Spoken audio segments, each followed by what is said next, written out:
called Paradise Lost, Searching for the Garden of Eden.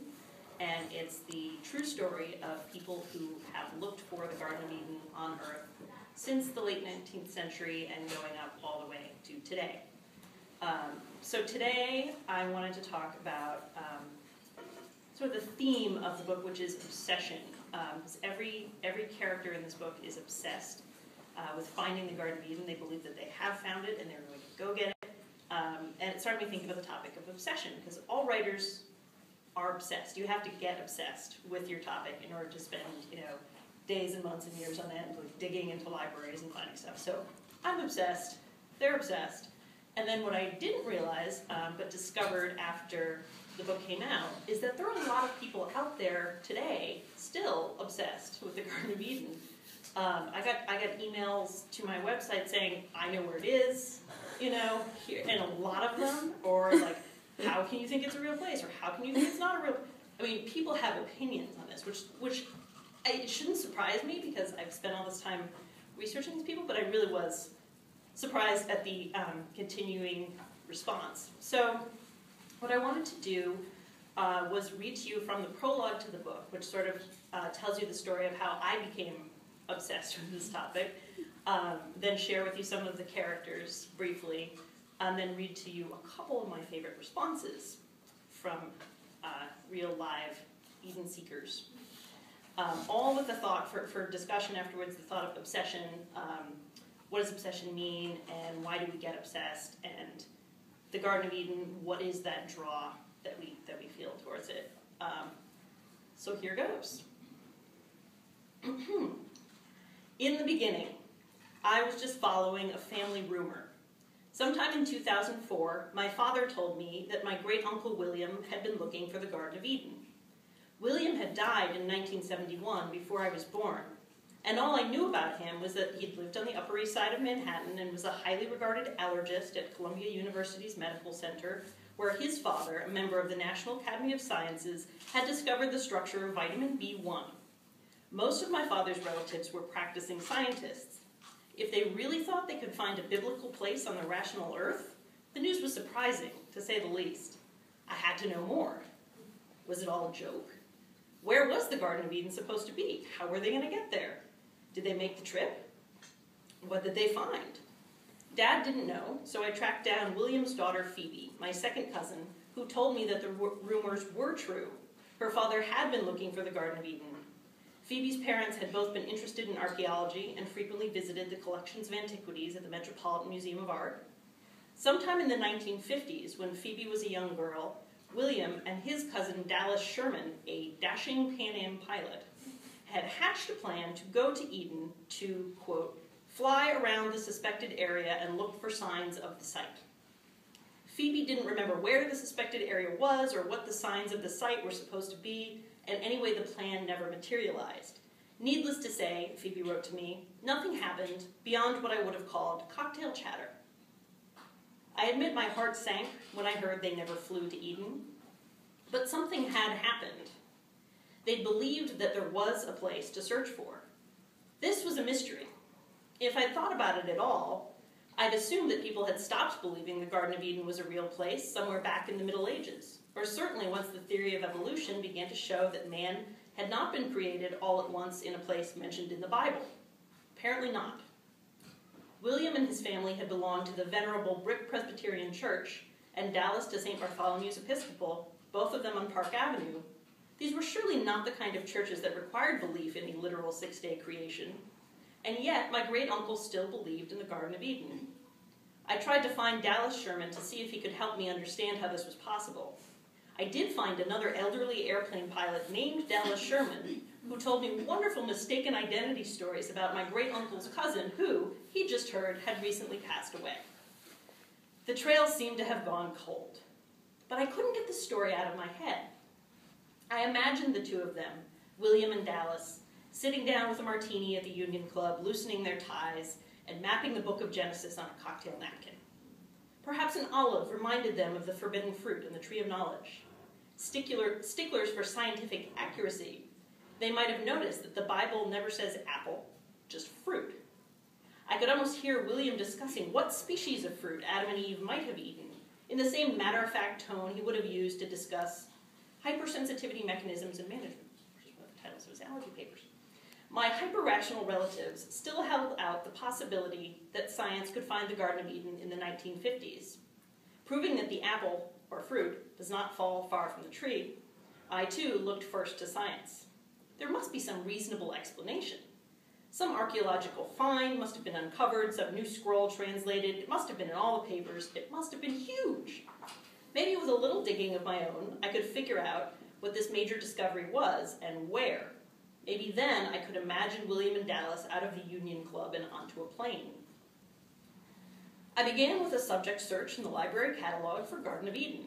There were far too many titles to skim quickly, so I narrowed it down to books published after Darwin's On the Origin of Species in 1859 and before William's death in 1971. That didn't help. Lo and behold, the Garden of Eden had been found in Iraq, Turkey, Sri Lanka, Mongolia, the Seychelles, Florida, California, Missouri, and Ohio, at the North Pole, under the Mediterranean near Crete, in Sweden, the Persian Gulf, and Egypt. And that list only goes back to the late 19th century. No sooner did one authoritative account come along than another popped up to supplant it. Archaeologists did have theories, but so did college presidents, military officials, country preachers, and ordinary citizens. And every single one of them claimed that he could prove, scientifically, that his was the one perfect spot described in the book of Genesis. How could I tell whom to believe? I kept reading. Books, pamphlets, academic journals, newspaper articles. Want to get into Garden of Eden for $1.10? Garden of Eden, its position on the globe definitely located. Were there 2 Gardens of Eden or only one? And of course, Paradise Found. Most of these works, I noticed, belonged only to the local library of their author. I found myself calling manifestos out of cold storage in Ohio and asking the University of Hong Kong to digitize crumbling memoirs for me. Columbia University had a non-circulating copy of the British engineer Sir William Wilcox's 1919 book on Eden, but it was still classified as an engineering title. So I was required to read From the Garden of Eden to the Crossing of the Jordan in the engineering library next to exhausted undergraduates studying biomedicine or atomic energy. I wished I could have heard the theories out loud from their authors the way the first audiences did in grand theaters, elite clubs, and tiny churches. Some books arrived still bearing the literal marks of their creators, the next best thing. There was a dedication from the Floridian LVE Calloway to his Baptist alma mater in Jacksonville. There was a greeting typed on letterhead from Boston University President William Warren to his colleague at Union Theological Seminary, requesting $2 payment for this copy of Paradise Found. Say Swantai's 1914 pamphlet, The Real Situation of Eden and the Origin of the Chinese, tastefully library-bound in red, came with a bilingual English-Chinese map tucked in the back. The, quote, route of Noah after the flood was inked across Mongolia in the author's own minute, spidery hand. Such traces of obsession proved contagious. How could someone possibly be so sure that they knew where Noah went after the flood? I became just as determined to understand the Eden seekers as they had been to put Eden on the map. They all began with Genesis chapter 2, verses 10 to 14, the Bible's maddeningly terse geographical description of Eden. So I did too. My best Charlton Heston. A river flows out of Eden to water the garden, and from there it divides and becomes 4 branches. The name of the first is Pishon. It is the one that flows around the whole land of Havilah, where there is gold, and the gold of that land is good. Bdellium and onyx stone are also there. The name of the second river is Gihon. It is the one that flows around the whole land of Cush. The name of the third river is Tigris, which flows east of Assyria, and the fourth river is the Euphrates. The Bible sounds positively nonchalant.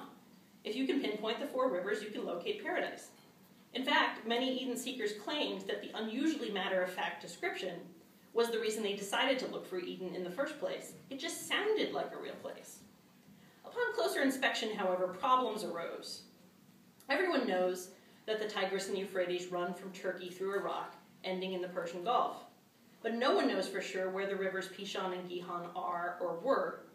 the details don't necessarily help make sense of things.